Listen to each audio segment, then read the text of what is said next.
a child in Scientology is not considered to be a child. They're considered to be an adult in a small body. In the cadet organization, children were essentially now being trained to become members of the C organization. So my mom joined as a single mom. I was handed over to the cadet organization. I was lucky if I'd see her 2-3 hours a week. I was being bullied by this boy who was a year or two older than me. He kept pinching me. And so I went to the adult that was in charge, and I was crying. And of course she says, "Well, what did you do to pull it in?" Oh my gosh. And I just thought, I am completely and utterly alone. I just mentally shifted into protect mode. Yeah, survival mode. Nobody here is on my side. So therefore, I'm just going to have to figure out how to survive somehow, some way.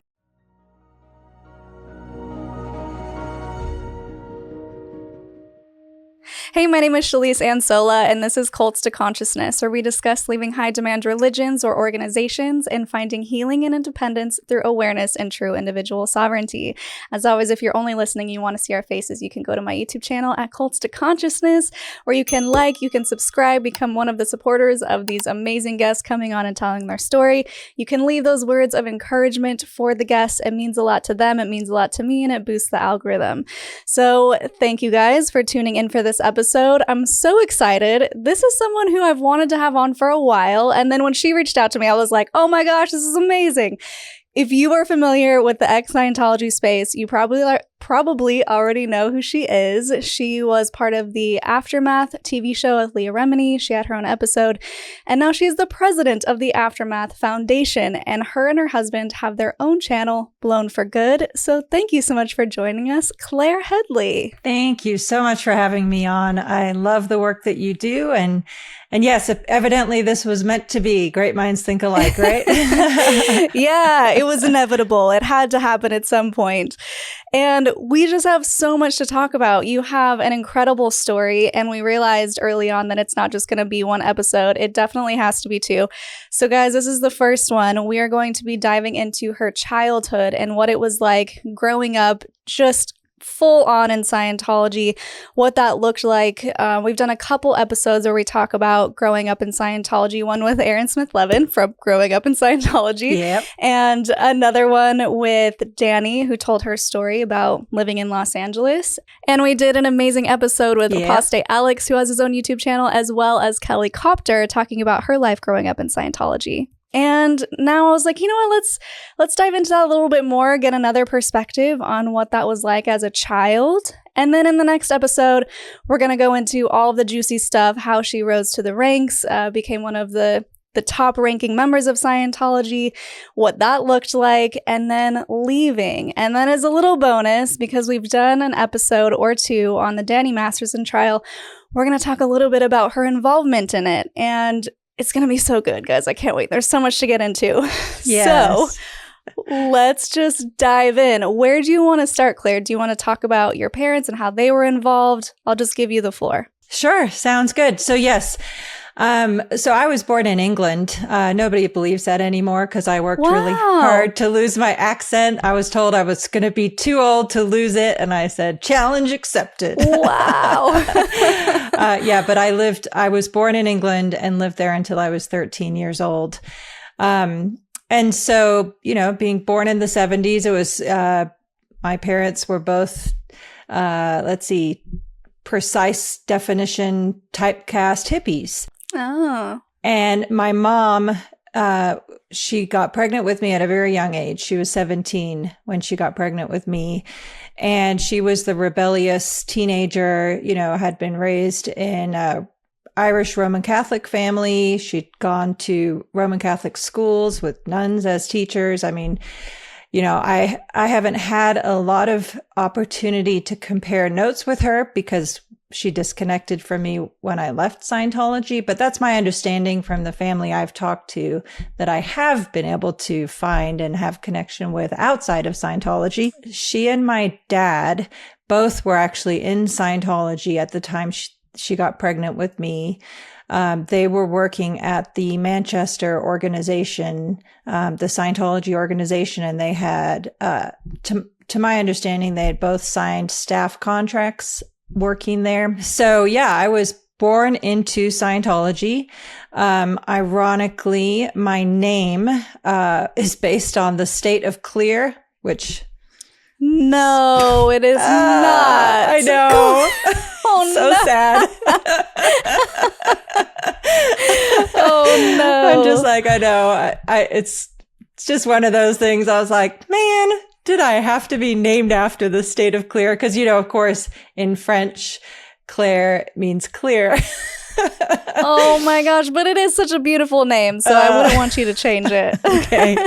I'm trying to disassociate, the meaning. Yeah. It's all right. I'll give it a new definition. We'll just have it mean light. We're going to shine light on Scientology. How about that? Perfect. That's perfect. Yeah. So I was born in, and like my mom would always tell me when I was growing up that she read Dianetics, the modern science of mental health, when she was pregnant with me. For the first few years, I guess you'd say, other than being born into a cult, that was, not a whole lot different. But I would say that very early on, cracks started to form, in that my dad decided he didn't want anything more to do with Scientology. So he left staff, and my parents ended up divorcing when I was 3 years old. Ultimately, my dad left, and my mom then joined the Sea Organization when I was 4 years old. So that means she signed the billion-year contract, committing herself to the paramilitary elite organization in Scientology, where members live communally and for very little pay have devoted their life completely to the service and management of Scientology. Wow. Yeah, it's kind of crazy that one story that I do remember my mom telling me was that when my parents divorced, again, I was 3 years old, she said that I stopped talking completely, which doesn't surprise me. It's one of those things that I have in my mind. I do have the memory of thinking it was my fault and just knowing that my dad was gone. And again, I don't remember that much about him, but that moment and feeling of loss, I absolutely remember. And of course, my mother, then her response to that was to use Scientology to fix this. So she took me into the organization. Again, I'm 3 years old. Yeah, I was just going to say, but wait, you're only 3 years old? Yeah, she is. And I guess it just serves to illustrate the point of how deeply Scientologists use Scientology in every aspect of their life. Mm-hmm. It's not just we go to church on Sundays. In fact, there's none of that. Sure. They don't pray. They don't believe in God. It's an applied religious philosophy. So meaning every single itty bitty piece of their life is managed and directed and dictated by the disciplines and beliefs of Scientology. So she took me into the organization at age 3. They told her to give me an R factor, which is a reality factor, which means essentially, let me explain to you what's going on in, real world language. That's what it means. So she explained to me, I don't even obviously remember exactly what she said, but she was supposed to explain to me that my dad was gone and everything's going to be okay. And, of course, none of that ended up being true at all. Everything was very not okay, but that's all. Right. Would you say the reason they divorced was because he left Scientology, or do you think there were other things at play? I absolutely believe their divorce was triggered by and primarily driven by him leaving Scientology. What my mother told me growing up is that he cheated on her. And you know what? Maybe he did, maybe he didn't. I have not been able to reconnect with him even since leaving.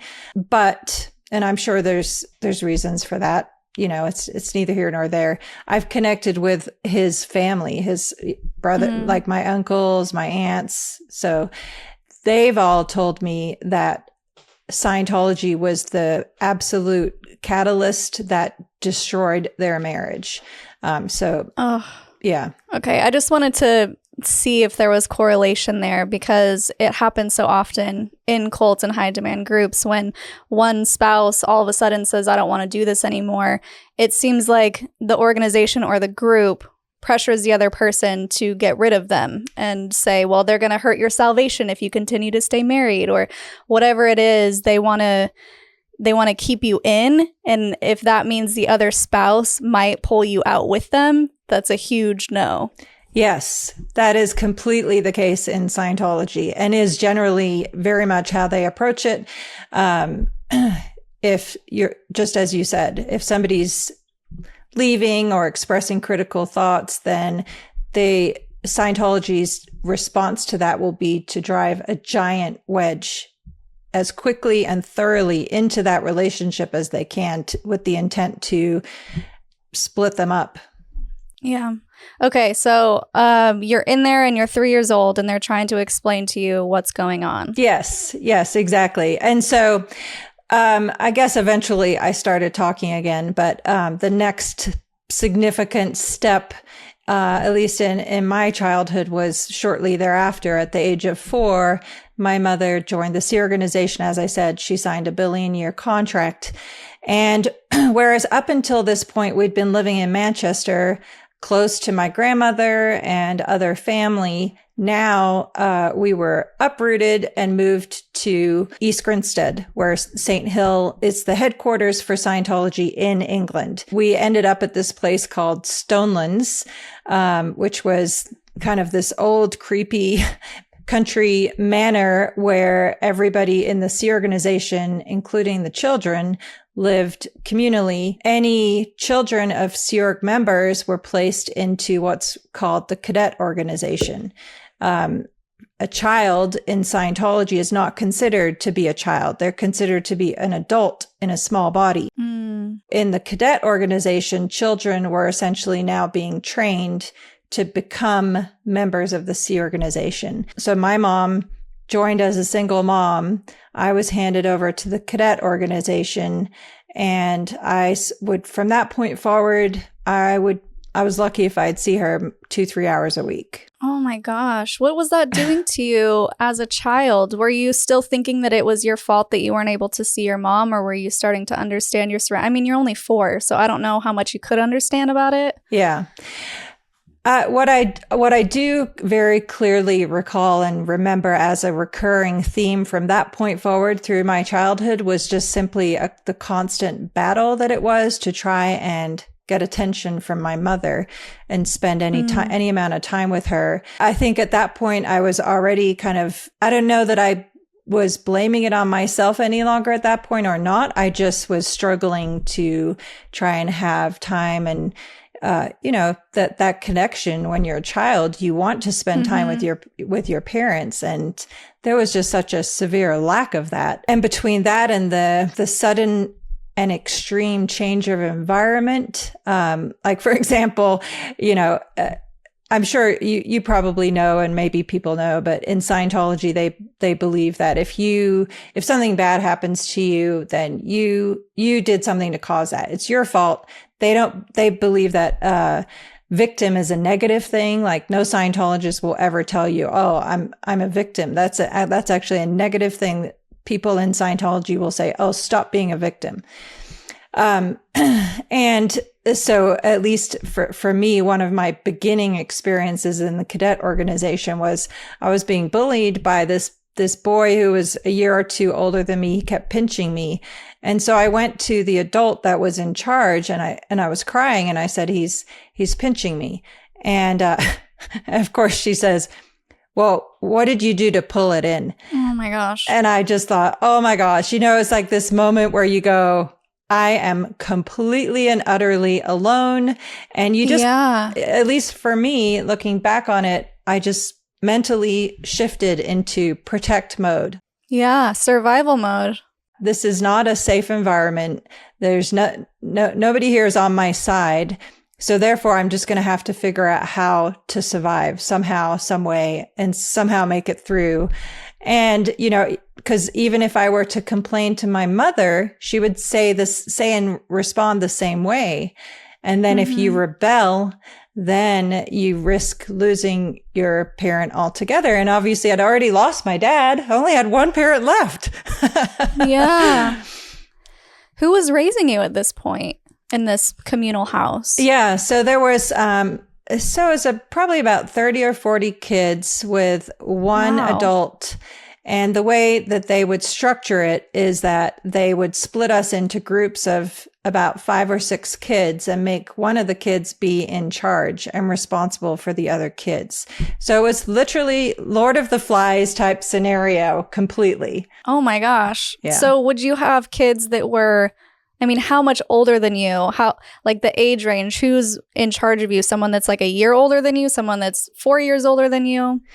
Yeah, the person who was in charge of my small group was the same age as me, but then the commanding officer is what it was called of the cadet organization. So in real world terms, the CEO of the kids was this 16-year-old girl.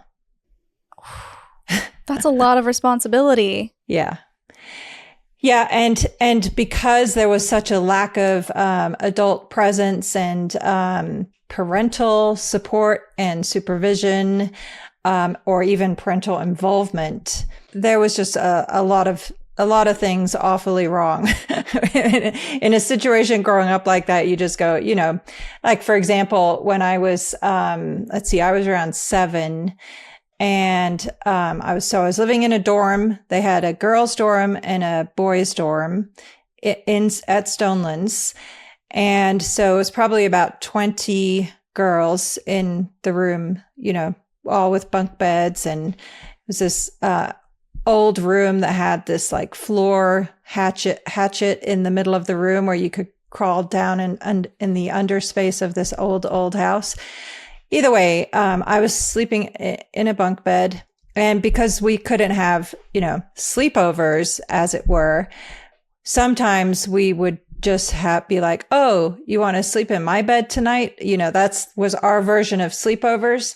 And my mom always was against that. She was like, "Please don't do that." The cadets tended to get lice very commonly, because, you know, it's a lot of kids, not good hygiene, not good, you know, again, complete lack of parental involvement. So there's nothing normal that you could say, like, obviously as a mom now, I compare my childhood to my kids, and I'm just like, what in the world was my mother thinking? Right. But either way, so I was sleeping in this dorm, and I decided to go against my mother's wishes and have a sleepover with my friend. So we were both sleeping in the top bunk, and in the middle of the night, I rolled over and fell out of the bed, landed on some wooden planks that had been left lying there. The impact broke my collarbone, and the wood planks cut open my head.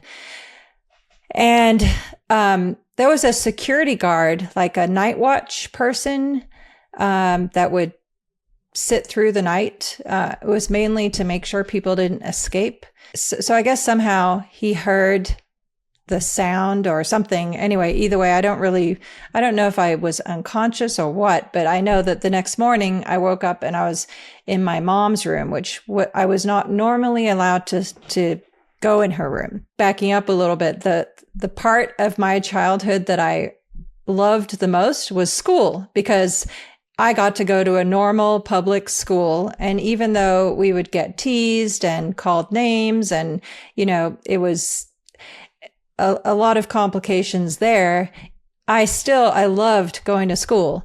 And so I woke up in the morning, broken collarbone, head cut open. And I just, you know, again, I'm trained and indoctrinated to not complain about anything, to just do what I'm supposed to do. So I went to school.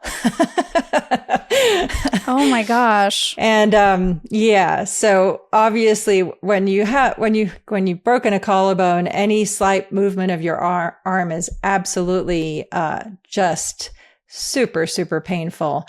So I couldn't really stop complaining, and then at some point the teacher noticed that my head was bleeding. So by lunchtime, I was called in to see the headmistress of the school, and she just said, "You have blood on your head. What happened?" And it's funny, I did not realize until about 25 years later, thinking back on this, that her line of questioning was completely, she obviously thought I'd been abused. And, yes, no one had beat me up, but was this extreme neglect?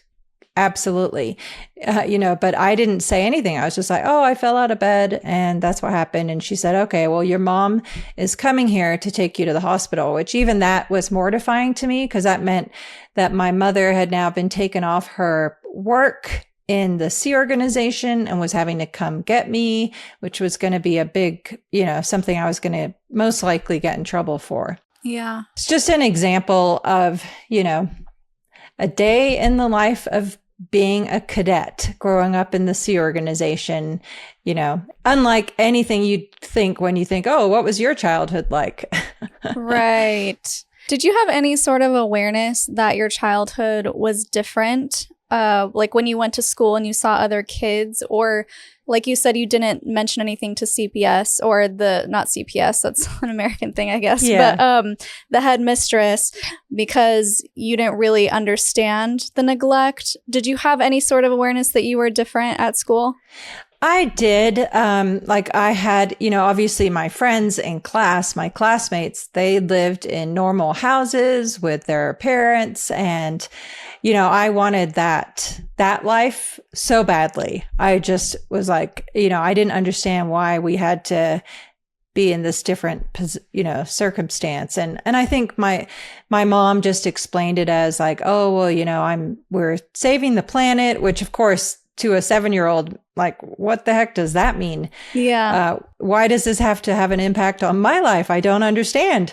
But so, and because all the cadets would get bused to school in this old bus, like benches on each side, and very different than the normal the real world kids at that school. So we stuck out like sore thumbs completely.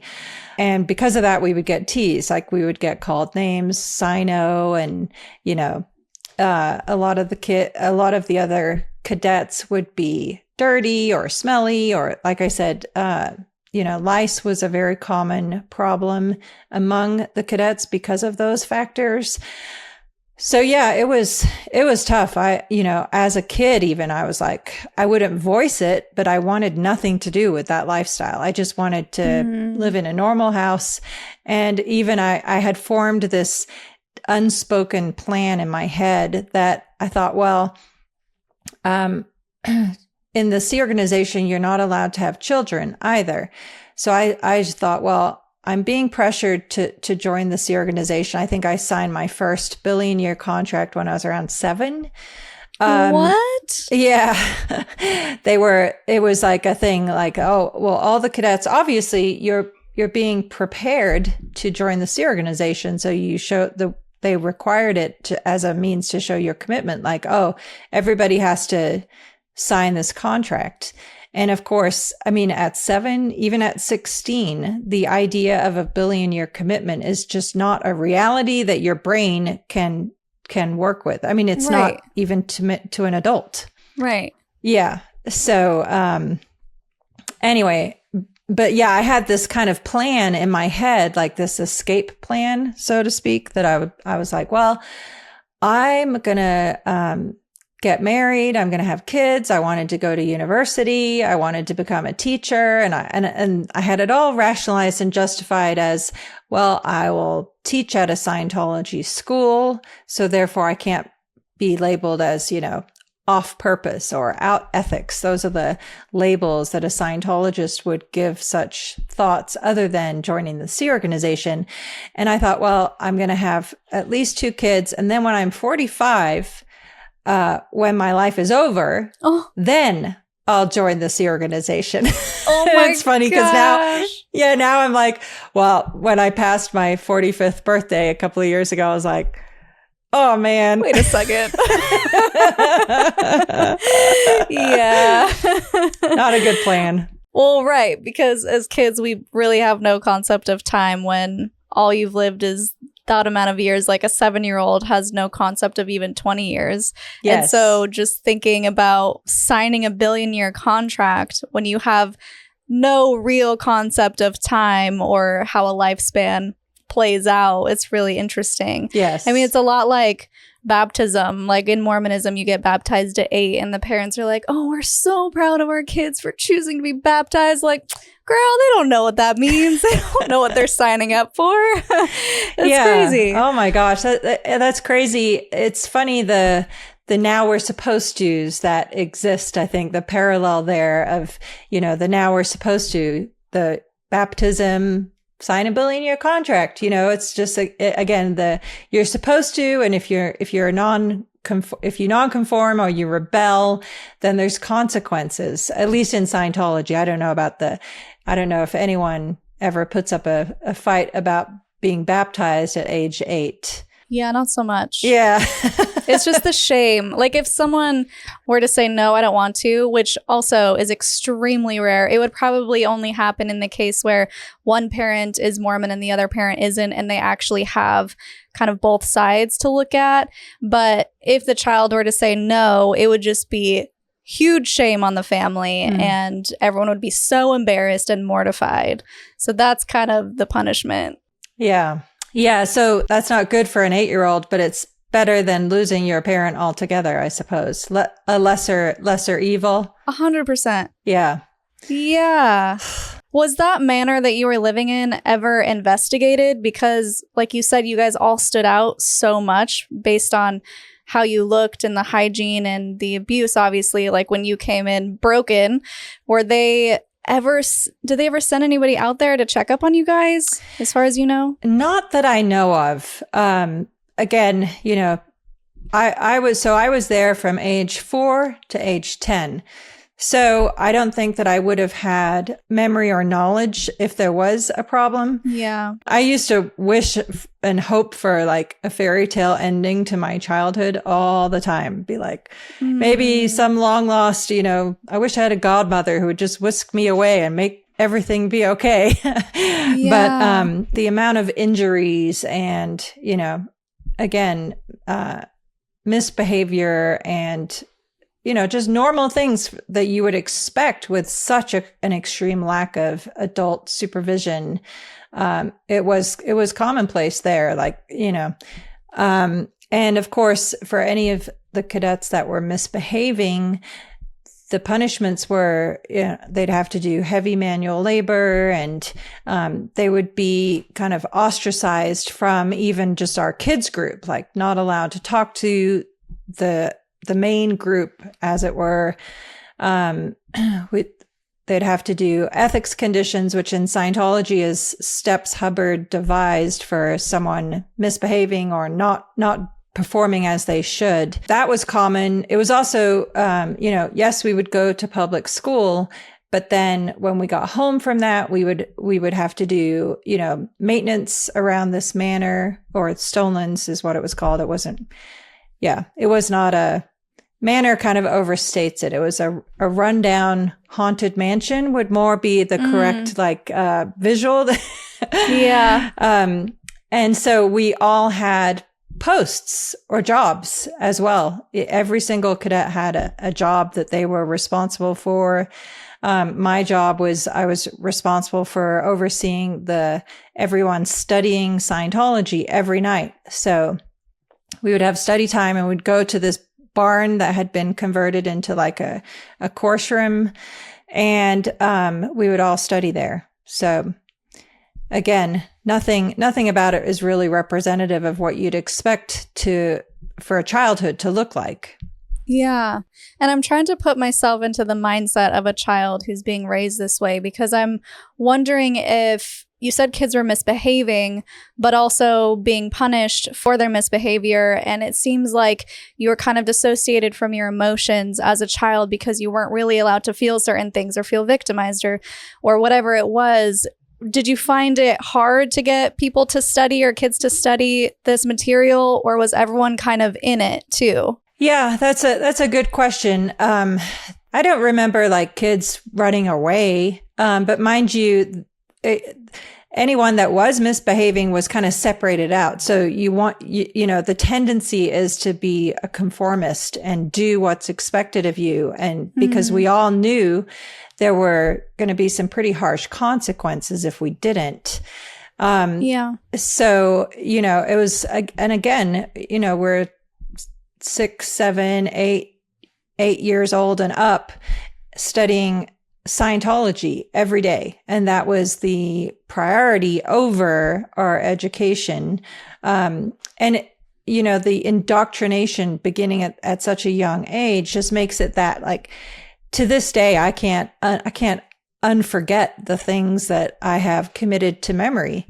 I just go, like I did a draft TED talk that I auditioned for right before COVID. Yeah, it was great. I listened to it. I didn't end up ever doing it. And, life got in the way. I got busy, but it's something that I really tried to kind of just encapsulate what it's like to grow up in a cult. Like, if you're a child in that environment, how do you get out? It's not even your choice in the first place. So how do you even wake up to realize that you can or you should be able to choose whether you want to have that belief system or not? Like, I often tell people that as soon as Scientology became a choice for me, I chose not to be a Scientologist. Wow. And that's saying something, because you rose pretty high in the ranks. Yes. So I think it just helps people understand the psychology behind it. And you mentioned in your TED talk that when you are a child and you're so indoctrinated into it, like you said, you don't realize that you have a choice. And it's that the aha moment is when you suddenly wake up to something and you're like, wait, what am I doing? Why am I doing this? And it takes so much to get to that point, though. And I think that's what's really hard for most people to understand if they've never been in a high control group or cult, is they're like, why don't you just leave? It's like, it's not that simple at all. There's so many things at play. In fact, that's why you have the Aftermath Foundation to help pull people out and help give them resources, because they don't even understand how the outside world works. If you're so completely isolated, your information is isolated, you are in this bubble. And even though you're uncomfortable, either one, you'll pretend that you're not, or you'll try to convince yourself that you're not uncomfortable because you have to make it work because your life depends on it. Or you get really uncomfortable, and that's what eventually pushes you to the breaking point, and you realize, even if I lose everything, it's better than where I'm at now. Completely. And it's funny that you say that about the aha moment, because the amount of times that I knew I was heading towards that moment and walked myself back, like the fear and control and leverage in my mind, even from the indoctrination, was preventing me from allowing myself to have that until, of course, I did reach that breaking point completely, where I just, at a certain point, you wake up and you go, like you said, what am I doing here? And why am I here? Yeah. And just face life for what it is and go, I'm miserable and I have no control over my life. And this is not the life that I want. And so at that breaking point, you just go, well, regardless of the consequences, I need to make a choice that I can live with, that I can lay my head down to sleep at night and go, I made the right choice. And that can be incredibly hard. Definitely. No question about it. At the same token, it's better than living the rest of your life a lie. Yeah. Once you realize that you're not living authentically to yourself and that you've been living for someone else's rules and thoughts and behaviors, and you're like, wait a second, is that something that I want? It takes a lot to actually even ask that question, because when you're in a high control group, that's exactly what it is. It's a high control, high demand. They tell you how to act. They tell you how to think. They tell you how to behave. And you never get the opportunity to make real choices. They'll give you the illusion of choices and they'll say, yeah, you could do this or this. But you know that if you do the opposite of what they want, that there are extreme consequences. So it's the illusion of choice. You don't really have a choice in what you're going to do. Totally. And there is so much of that in Scientology, so much of that. the Hubbard says, "Oh, what's true for you is what's true." And now in retrospect, I always look at it and go, yeah, what's true for you is what's true as long as it's what we say is true. Yes, you know, exactly. or you know, freedom of choice, you know, or we accept people of all religions, you know, which is what they say. And nothing could be further from the truth, because once you're then in the door and on the path and doing the programs and doing the training and doing the counseling and your indoctrination is underway, then at that point they go, well, actually, that's other practices. If you believe in something else, we have a label for that, and it's called other practices. And yeah, no, sorry, never mind. That's not a thing. You can't do that. Yeah, they just kind of rug pull and they're like, just kidding, but you're in now, so you can't do anything about it. Yeah, it's the bait and switch, we gotcha. Yeah. Now, you know, and again, it's, as you said, you know, high control group. What does that mean? It often means that all your friends are Scientologists. You probably work for a Scientologist. Your family are Scientologists. You know, the people you hang out with, you know, whatever. It's all this very small web that's all interdependent and all works to keep you in that group and make the stakes very high should you decide to try and get out. You know, in my case, all the family I knew growing up are Scientologists. They still remain in Scientology to this day. All the friends that I had are Scientologists. Some have now left. And in fact, you know, I've this weekend spent time with a child that I knew in the cadet organization. We went to elementary school together. He's like my oldest friend and he's out. So that's amazing. Yay! Yeah. So we talk a lot about the psychological manipulation of children, and especially you when you were just so immersed in it and you weren't living a quote regular life outside of Scientology, which I know can also happen in some cases. But was there any sort of physical punishments or physical abuse that happened in that environment as well as it happens with adults? So I'm told with the whole and such, which we can get into later, but did they also do that with children because they don't necessarily believe in children? Yes. For me, I was always, I would say, a rule follower, a conformist from a very young age. And I think that was simply because of the logistics of my personal situation, being that my mom was the only parent I had left. So my life depended quite literally on conforming to what was expected of me. And I didn't want to try and run the risk of losing that. I didn't want to, you know, everything I did was to try and gain her approval and acceptance and her love, which just was few and far between simply by pure logistics of what she was doing. But yes, there were absolutely physical punishment of children. If in my case, when I was probably like 8 or 9, I was assigned to what was called the DPF, Deck Project Force. You know, people have more commonly heard of the Rehabilitation Project Force. It's kind of like they have reprogramming efforts for children and adults. Rehabilitation Project Force is for adults who are Sea Org members. The DPF is what I was put on. And the crazy part is the reason I was assigned to this program is simply because I was assigned to do a project. Nobody told me when I was supposed to finish the project. So I just kept working on it. And then they said, oh, you didn't show up. So now you're in trouble. Now you're in, lower conditions. You're going to be doing heavy manual labor, scrubbing dumpsters, and, you know, you have to run everywhere. And oh my gosh, it was awful. And I wish I would have rebelled. I wish I would have had I don't know. I go, well, maybe my whole life path might have been different had I rebelled at that point. But, you know, I always tell people we humans come very well equipped with elephant-sized rearview mirrors, right? Yeah. But yeah, so there absolutely was punishment of children. And for the reason that you brought up, it's Hubbard believes that there is no such thing as children. They're adults in small bodies. It's not the concept of reincarnation so much as just that you have a body, you're a thetan, a spiritual being. And when your body dies, you go and get a new body.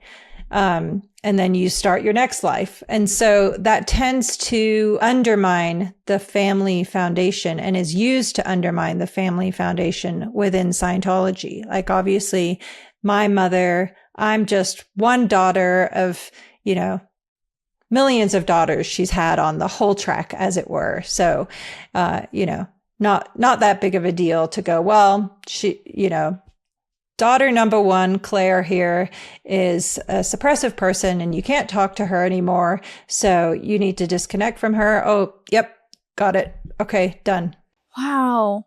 It's so sad that they do that to these parents and these kids. Yeah. Because it seems like your mom just had to completely dissociate herself from you, especially if you're that young and you're being raised by other children.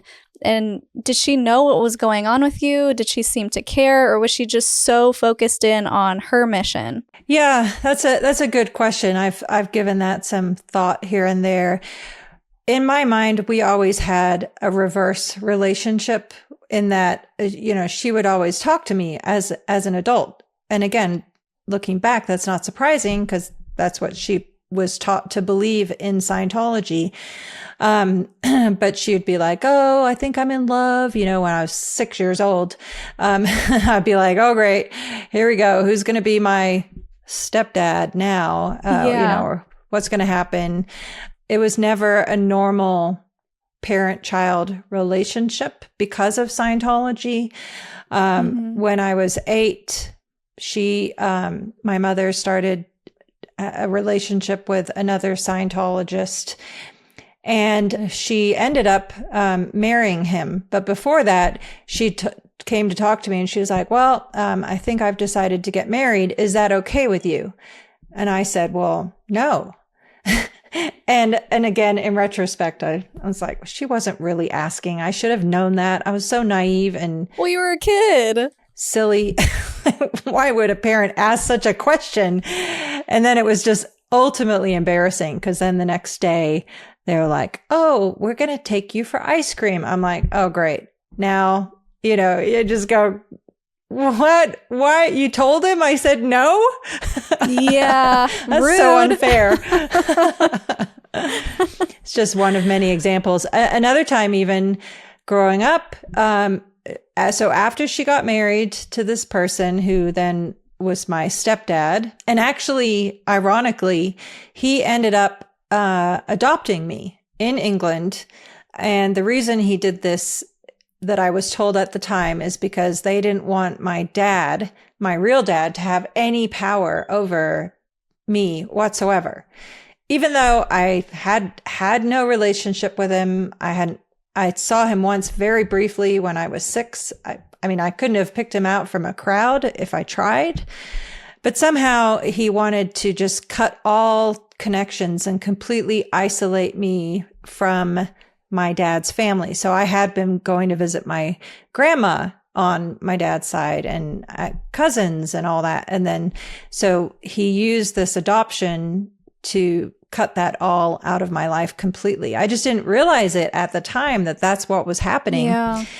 And then my mom ended up becoming pregnant. So it was going to be my first half sibling. And she was under a lot of pressure. They were implementing new rules where children were not allowed anymore. So she was in a lot of trouble, and she ended up escaping and going to my grandma's house in Manchester, which was 4 or 5 hours away. And she left me behind. Oh my gosh. So I woke up and was like, well, where's my mother?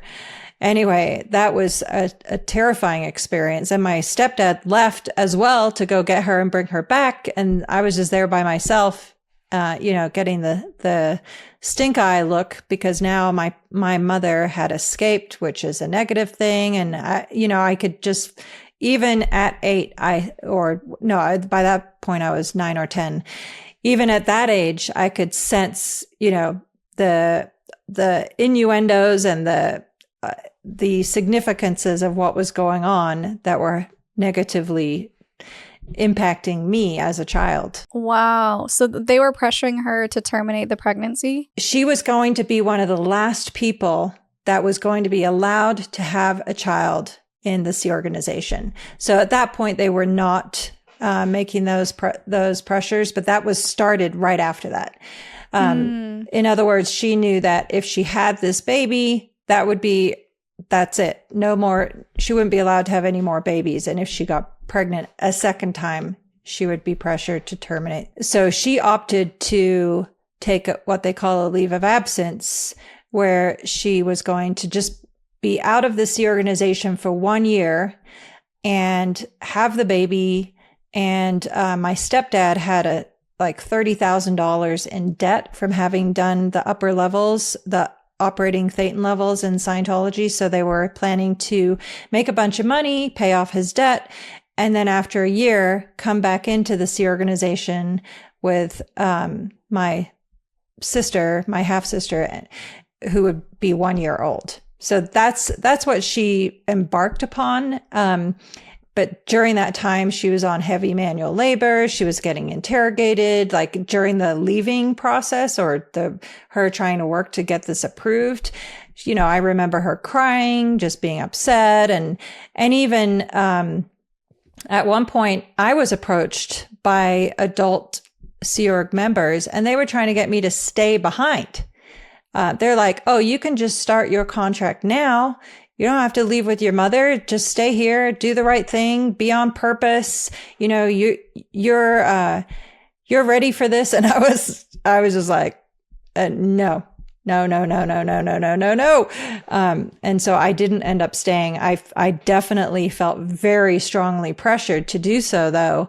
But in my mind, I was like, finally, this is my opportunity to get away like I'd always wanted to. Yeah. And so fortunately, I held my ground. But, unfortunately, that transition didn't end up being the clean break that I had envisioned that it would be. So we were still in Scientology. My mother was no longer in the Sea organization, but she was still a civilian Scientologist. So I was still going on and doing the Scientology training, and I had to go. I was required to do 12 and a half hours per week of study of Scientology courses. And so it just didn't end up being at all what I had envisioned. And then I ended up moving into a Scientology school, which that was a whole other disaster because it was not accredited. It was greenfields. They had, it was all people who had used to be in the Sea organization that had now become teachers and were teaching primarily Scientology kids. Like most of the kids were Scientologists. Mm-hmm. It was a transition from, at least I was no longer in the cadet organization, but nonetheless, I was still very much being raised in Scientology. And by that point, my relationship with my mother was kind of permanently chosen as, she treated me as an adult completely, and I never could walk that back. So she did end up taking that year off. And that's when you were able to live with her, and then you moved into a Scientology school that was separate from the first one. Yes. Yeah. So my first school was just a public school in England. I moved to Greenfields when I was, I think 11. So I was there from 11 to 13. That was not a good, it was a step down from where I'd been in public school, going to a Scientology school, because now, the teachers would yell at the kids and they were not accredited. It was still very much the approach of, you're an adult, get your work done, not the mentorship, teaching, not a good education. During that time, all through that time, I was still studying Scientology at St. Hill, the headquarters, 12 and a half hours a week on top of school. So always the priority as a child growing up in Scientology, whether it be in the Sea organization or just as a civilian Scientologist, the priority was always put on, you do your Scientology studies. That's what you need to be doing to be upstat and to be protected and to have, to be a performing child. I don't know how else to say it. It's just like, there is no such thing as unconditional love growing up in Scientology. You're absolutely expected to conform. And the love and support you receive from your parents is dependent on you doing that. That's just the reality of the situation. What did you observe your little sister going through? Because you had such a big age gap. Did she have to do the same type of things that you went through? Was she sent away? She was not sent away, no. And again, a big part of the difference in our upbringings was because my mother by that point was no longer in the Sea organization. I'd mentioned that my mother took a 1-year leave of absence, but she never ended up going back. So, so that kind of permanently shifted the course of our lives in that respect. Though we were still very actively being raised in Scientology, it was no longer in the Sea organization at that point. So my sister completely had a very different childhood experience than I did. It was still completely centered around Scientology, though. So, for example, my stepfather told me one day when my sister must have been 2 or maybe 3. And he said, he came to me and said, I'm going to give you $20 if you can train your sister on all the precepts of the way to happiness and have her learn those verbatim. And so that might sound kind of harmless, but those were 1, take care of yourself. 2, don't be promiscuous. So now I'm supposed to teach a 2-year-old what promiscuous means. A 2-year-old? Yeah. Oh my gosh. Yeah. And, again, this is the precepts. I think there's 21 actually. And he wanted my little sister at approximately age 2 or 3 years old to know all of these by heart. Because according to Hubbard, she should absolutely be capable of learning those. That must have been really difficult for you emotionally. And I imagine there was probably some sort of feeling a little bit jealous of your sister and the way that she was able to grow up with her parents.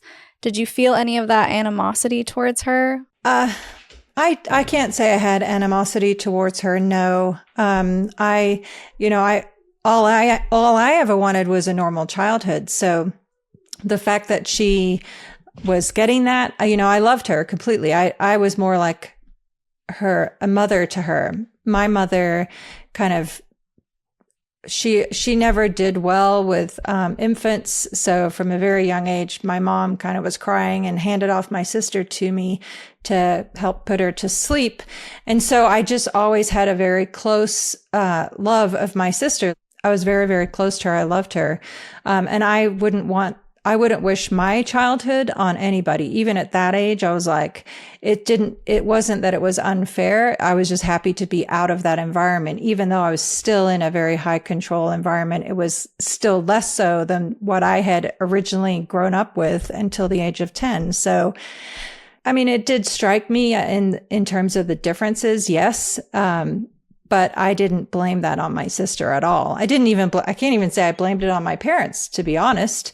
I was just, I was just like, hey, the cup is either half full or half empty. It's just a matter of your perspective. And I just didn't have a vindictive sense about it. I just, it was simply the life that I knew. So I just kind of learned to adapt and roll with it. And it's only been since I had children of my own that I gained any kind of perspective or view really about how I was raised, honestly. I think that's pretty amazing that you were able to have that perspective as a child, because I know so so often it's easy for siblings to get jealous of each other, and seeing the life that she had that you didn't, and you were able to still love and care for her. And I'm happy that she had you there to essentially fill in that mom position. That's really amazing that you were able to do that. Yeah. I'm wondering about the actual lessons, because we talk about how you had to study Scientology so frequently. Do you remember any of the things that they were actually teaching you? And if you felt like now looking back, that was harmful for a child to learn? Oh, yeah, absolutely. That's a great question. And yes, very definitely. So one of the first courses or training that I did in Scientology was, the Way to Happiness precepts, which, wasn't appropriate for a child, I think, to be learning about, for example, don't be promiscuous, but there were other aspects of that were not necessarily harmful. Take care of yourself, love and respect your parents, or honor and respect your parents, love and respect your children, kind of basic stuff. But, you get into, the training routines, they call it TRs, which is essentially communication drills in Scientology. That's where you start getting into things that are absolutely inappropriate for kids. For example, at age 10, I was doing a lower version of this course called the Success Through Communication course. And it starts out pretty not a big deal. Like, you're sitting in chairs. It's two people. You're the student, you'd be my coach, for example, if we were doing TRs. And the first one is you're just sitting there in a chair with your eyes closed until you can do that comfortably without reacting. Then next is TR0. You're doing it with your eyes open, just looking at each other, not blinking, not flinching. I've heard people compare and state that this is hypnotic. And in retrospect, I would agree with that. You're very much being conditioned as a child to just not react to anything. The next one is now you add in bull bait. So now you're sitting there with your eyes open facing your coach, and that coach is supposed to do anything and everything to make you react. And if you react, you get a flunk, and then they have to do it again and again and again until your buttons are flat. Well, that can include, and did include in my case, a male coach trying to unbutton my shirt when I was 10 years old, and I'm supposed to not react to this. And this is where you start to see the mental manipulation come in, and how this is normalizing abuse to a child, and go, you're not supposed to react to anything that's done or said to you, no matter what it is. And so you start to see well, wait a minute. Especially, as a child, I thought it was normal because all my friends were doing it, and, they were all getting bull baited, and they were all getting yelled at, and, sexual jokes made to them, and, all manner of things. Like, there's nothing that can't be touched upon in this drill. But in retrospect, again, I go, wow, that was really normalizing and making things okay. Seemingly, there were absolutely not. There's nothing appropriate about teaching that to a child at such a young age. Yeah. So, it's really insidious, and you start to see, like, oh boy, now looking back again, I see how I was programmed and indoctrinated to accept abuse. Yeah, that's exactly what it is. As you were talking, I was just thinking, wow, this is just a perpetrator's paradise, because they're teaching people how to be still and how to freeze and how not to fight back. That's so dangerous. Yeah. Yeah, absolutely. And so, that was just one example. And then I was trained on how to become a counselor, how to, interrogate people. Starting at 14, I was tasked with interrogating adults about things that they'd done, and, very inappropriate sexual questions that I was supposed to ask adults. There's a there's a policy called the Johannesburg Sec Check, which is something that I was trained to do when I was 14. And if you look at the questions on that sec check, it's a security check. In other words, an interrogation. For a 14-year-old to be asking such questions of an adult is absolutely outrageous. That sounds absolutely awful for anyone to do, let alone a teenager. What were some of the questions that you were having to ask these adults? Yes. So some examples of some of the questions on this Johannesburg Sec Check are, have you ever slept with a member of a race of another color? Have you ever embezzled money? Have you ever been a drug addict? And then endless variations of questions relating to sexual activity that somebody might have committed transgressions in. So yeah, it's an interrogation. That's a lot for a teenager. And I want to talk more about your teen years, but maybe we can save that for the next episode, talk about how you kind of doubled down, rose in the ranks, and then eventually how you were able to escape. So cliffhanger for you guys. Before we go, I need to get your Linda Listen moment, your sassy statement to an organization, or if you want to go the inspirational route, that's okay too. Yes, I will always choose the inspirational route myself.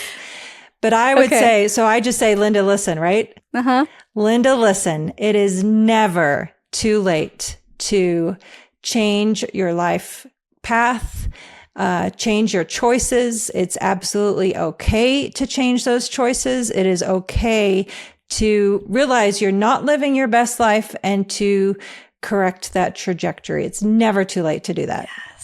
Absolutely agree. Absolutely agree. I love that. This has been such a great conversation, Claire. Thank you so much for taking the time. And I really look forward to recording part 2 with you. Yes, absolutely. Thank you so much for your time. Thank you for everything you do. I love what you do. I think it's, in this day and age, it's just so important that we understand what these high control organizations look like, what they feel like, the impact they have on people's lives. So thank you for everything that you do to help educate people. Yes, and thank you. Guys, you definitely need to go check out Claire's channel, Blown for Good. It's Claire and Mark. They do it together. They go deep into all things Scientology, so you can learn more about Scientology over there. And do you have any other social media handles that you would like to plug? I'm Claire Headley on whatever we call Twitter these days, X, I guess. I'm not really sure. Me neither. Who knows? And then we have our website, blownforgood.com, where we sell Mark's book, which is Blown for Good, Behind the Iron Curtain of Scientology. There's more about the two of us there and what we've been up to. And yeah, I would encourage everyone to go to our YouTube channel. We have Spy Files, where we expose Scientology's fair game tactics. And then I also have a series on there, Where is David Miscavige, in which I'm interviewing people who know Shelley personally. So I've been learning a lot. I worked closely with Shelley for 8 years, which we'll get into in the next episode, but there's some plugs for you. Yeah, that's a lot of good stuff. Guys, you got a lot to catch up on, so head on over there now and subscribe and get into it. But again, this has been awesome. Thank you so much. And guys, if you want to support the channel, it would mean the world if you could subscribe, leave a comment below for Claire here. And if you want to support even further, you can become a patron at patreon.com/cults-to-consciousness. I have to shout out, Christine gave us a $100 super chat here on YouTube, and I'm just over the moon grateful. Thank you so much, Christine. And my newest patrons, Diana and I Killed Earl. Thank you so much for your support. And if you like this episode, guys, definitely check out these two here. Once her second episode is out, it will be here on the end screen. And until next time, follow your highest excitement, be conscious, and be well.